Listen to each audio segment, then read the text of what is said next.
everyone. Hi, this is Mitali. Welcome to evidyarthi.in. Now moving on to question number 6. What we have? Let us see. What happens to the force between two objects if the mass of one object is doubled? So यहाँ पर हमें again उसी universal law of gravitation के फॉर्मूले को देखना है और उसमें अलग अलग सिचुएशंस रखनी है। तो सबसे पहले पार्ट में हमें क्या सिचुएशन गिवन है कि अगर दो ऑब्जेक्ट्स का मास के बीच का अगर हम फोर्स निकाल रहे हैं, ग्रेविटेशन निकाल रहे हैं, तो क्या होगा अगर हम किसी भी एक ऑब्जेक्ट के मास को डबल कर देते हैं तो, ठीक है। सो लेट्स फाइंड आउट क्या करते हैं। सबसे पहले हमें इसमें क्या पता होना चाहिए कि by the law of gravitation we know कि हमारा जो फोर्स है वो किसके इक्वल है, G m1 m2 d का स्क्वायर, ठीक है। ये हमारा डिस्टेंस हो गया।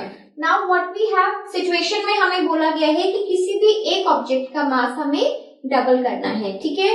तो एक काम करते हैं, सिंपली लेट m1 जो हमारा एक पहला ऑब्जेक्ट है इसके मास को हम क्या करते हैं 2m1 ले लेते हैं, ठीक है। हमने इसे डबल कर दिया। तो अब जो हमारा ये ऑब्जेक्ट था उसका मास डबल हो चुका है, इसको सीधा सीधा सब्स्टिट्यूट करेंगे इसमें, ठीक है। सो फोर्स हमारा क्या हो जाएगा, force will be G, m1 की जगह हम क्या लिखेंगे 2m1 इंटू m2 हो गया हमारा दूसरा ऑब्जेक्ट अपॉन d का स्क्वायर, जैसे हम अपना लिखते थे, ठीक है।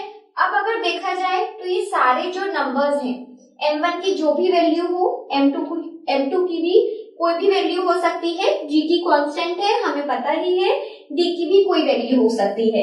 सो सारे नंबर्स हैं बेसिकली, तो मल्टीप्लाई में है, सो मैं क्या कर सकती हूँ 2 को यहाँ से बाहर ला सकते हैं, ठीक है।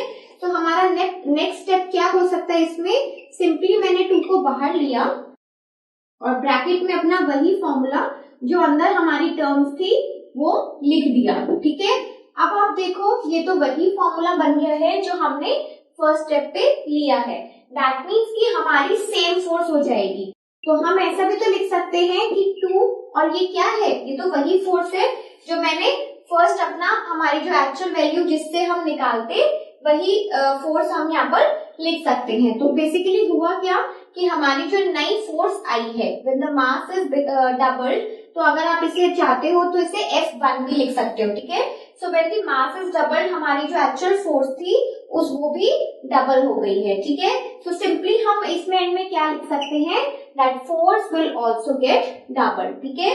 तो अगर हमारा मास इंक्रीज होता है किसी का भी तो जो ग्रेविटेशनल फोर्स है फोर्स भी क्या हो जाएगा, फोर्स भी डबल हो जाएगी, ठीक है, अपनी एक्चुअल वैल्यू के डबल हो जाएगी। फाइन, चलिए आई होप आपको ये फर्स्ट पार्ट अच्छे से क्लियर हुआ हो। Now let's see the second situation. Now moving on to the second part, what we have, यहाँ पर अब क्या दिया गया है, the distance between the object is doubled and tripled। तो दो अब यहाँ पर केसेस हैं, अगर हम अपने डिस्टेंस को या तो डबल कर सकते हैं और अगर ट्रिपल करते हैं, दोनों ही सिचुएशन में हमें बताना है कि क्या फर्क पड़ता है हमारे ग्रेविटेशनल फोर्स पे, ठीक है। तो वही बात है, सबसे पहले हमने अपना फॉर्मूला लिखना है, what we have G m1 m2 upon distance का स्क्वायर, राइट। अब देखो डिस्टेंस में फर्क पड़ रहा है, प्लस दूसरी बात ये है कि ये इनवर्स प्रोपोर्शन में है, यानी कि अगर ये इंक्रीज होता है तो हमारा फोर्स डिक्रीज होता है, प्लस अगर हमारा डिस्टेंस डिक्रीज होगा तो फोर्स इंक्रीज होगा।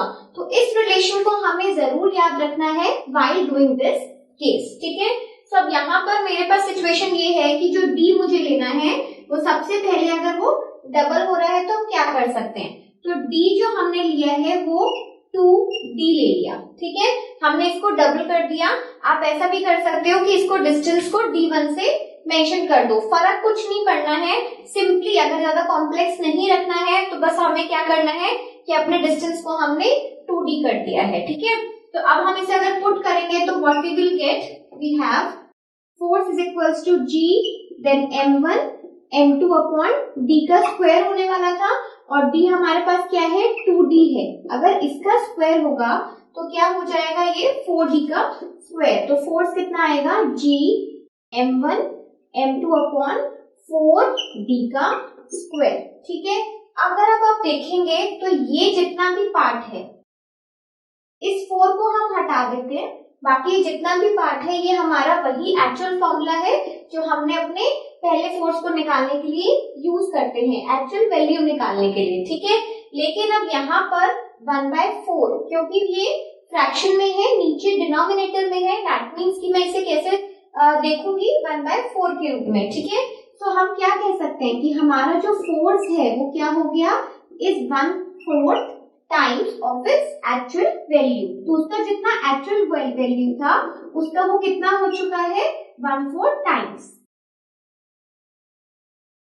Of actual value. सिमिलरली यहाँ पर हमें एक और केस बताना है कि अगर ट्रिपल हो जाता है, इन केस हमारा जो डिस्टेंस है वो 3 टाइम्स हमारा बढ़ जाता है, तो यहाँ पर क्या हो जाएगा, सबसे पहले चेंज कहाँ पे आने वाला है, यहाँ पर, ठीक है, इस स्टेप में। तो ट्रिपल हो जाएगा 3 का स्क्वायर। नाउ 3 का स्क्वायर दैट विल बी 9। तो हमारा जो फर्क आने वाला है जल्दी से पुट करके मुझे कमेंट सेक्शन में अभी तक मिल जाना चाहिए कि क्या होगा, फोर्स कितना हो जाएगा। अगर डिस्टेंस ट्रिपल होगा तो force will be 1/9 of its actual value, ठीक है।